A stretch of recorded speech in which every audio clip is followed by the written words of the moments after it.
how do you get people to not take more than they need? Because you have to account for human nature, or whatever kind of society or philosophy you have.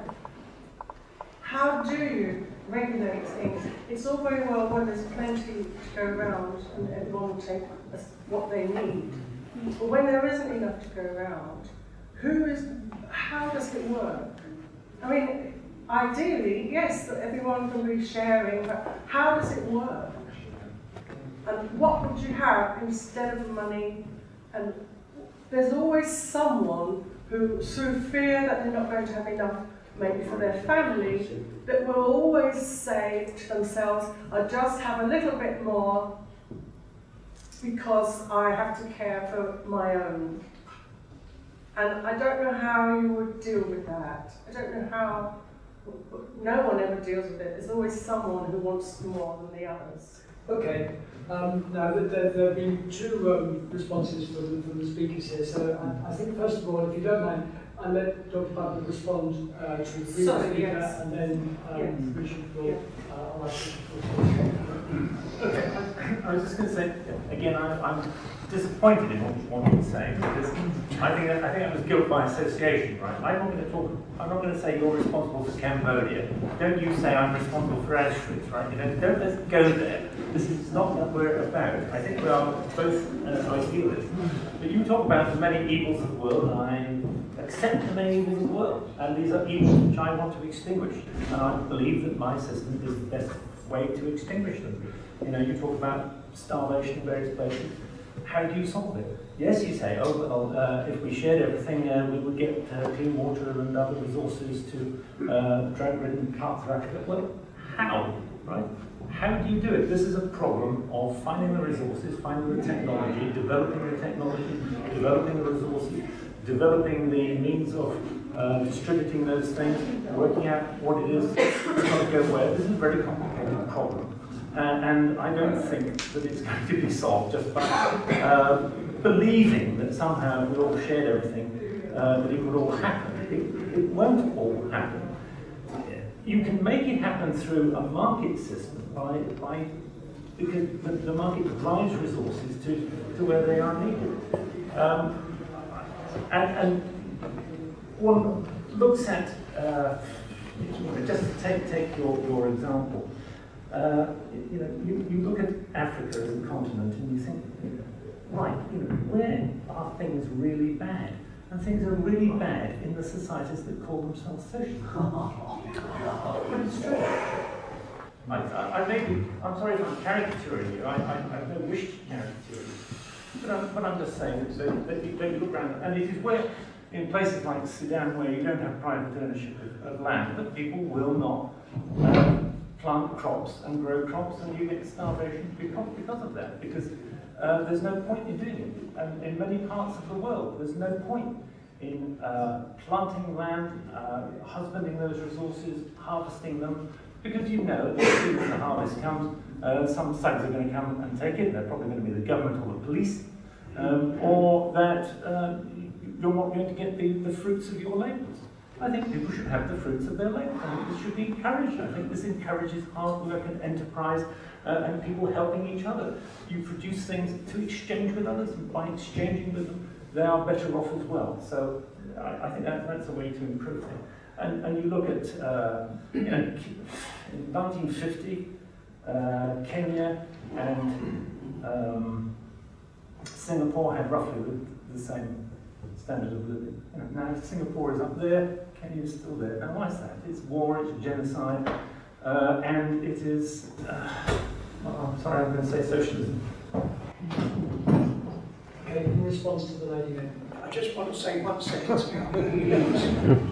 Let's put that to bed once and for all. The Socialist Party opposed the Russian Revolution, and it's opposed every revolution since, because of the very reasons you gave. Please don't mention us in the same breath as those load of murdering, killing, cheating bastards. Right, that's what that's for. Now, as to you, madam, the answer to your question is, of course, that if that's what would happen, such a society will not arise, alas. Because this is not the society that is being built on the basis of some series of edicts or laws. It's a society which, if enough people want it, will come about. If enough people want it, there will already be people who have the concept and deep inside them of wishing to share and not wishing to take. If there are too many people in the world who only wish to take, then the last society that I crave for and the kind of world that I yearn for will never come about. Yeah. Well, the word science has come up, so we'll use it as science now. And I reckon that the only reason that we experience suffer capitalism as we do today is because we inhabit a case of mistaken identity. So, you know, I mean, this is a gentleman over here who's got a clue who he is. And the vast majority of us have no idea who we are. We know we're human beings. Anybody here had a lesson at school or elsewhere on what it is to be human? Anybody? Yes. No. Okay. So, okay, sir. I mean, let's see if your experience tallies up with mine. I've had a look at what it is to be human. And what you have to do, you have to have a look at some history, and some genetics, and some paleoarchaeology. And the paleoarchaeologists tell us that modern humans, just like us, with the same kind of potential, emerged out of nature a couple of 100,000 years ago, Eastern Africa. That's where the best science comes from. Well adapted, successful, and we spread out. And spreading out, we got separated by the superficial, by language, by costume, by cuisine, by custom and tradition. Now, if we go to genetics, what we find is the geneticists tell us that we all carry this mitochondrial DNA. And if we trace that back around 120,000 years, we all share, without doubt, the greatest of all great-grandmothers.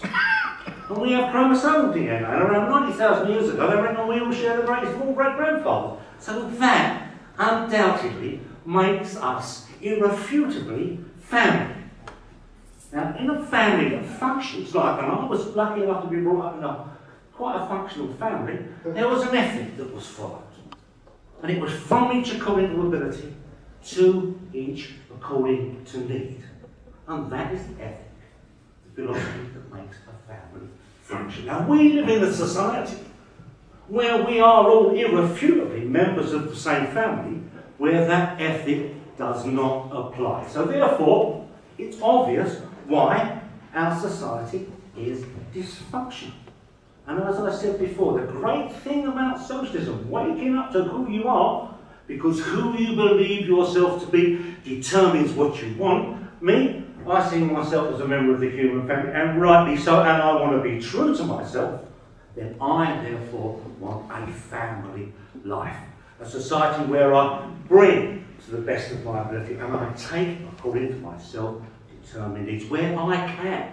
You see, the way Marx had a wonderful expression. He said, in place of the old bourgeois society, the old commercial society, with its classes and class antagonisms, we shall have an association where the condition for the free development of each is the condition for the free development of all. What better situation for us human beings to develop our potential, our personality, to discover our creativity, than in a society where every human being was encouraged to do exactly the same thing, in a society where we saw ourselves as members of the same family, sharing the history, sharing the future, and sharing our potential. Surely, I mean, we can see this. It's simple. As the man said, to thine own self be true. Otherwise, we're going to be miserable. And we are. We are. Come on, wake up. Have a think. Yeah, I have a question for Eamonn, and it is really a question. It's not really meant to be a debating point. Yeah, you talked a few times about you were in favour of a market economy with less regulation, and I just wondered, I'd like to ask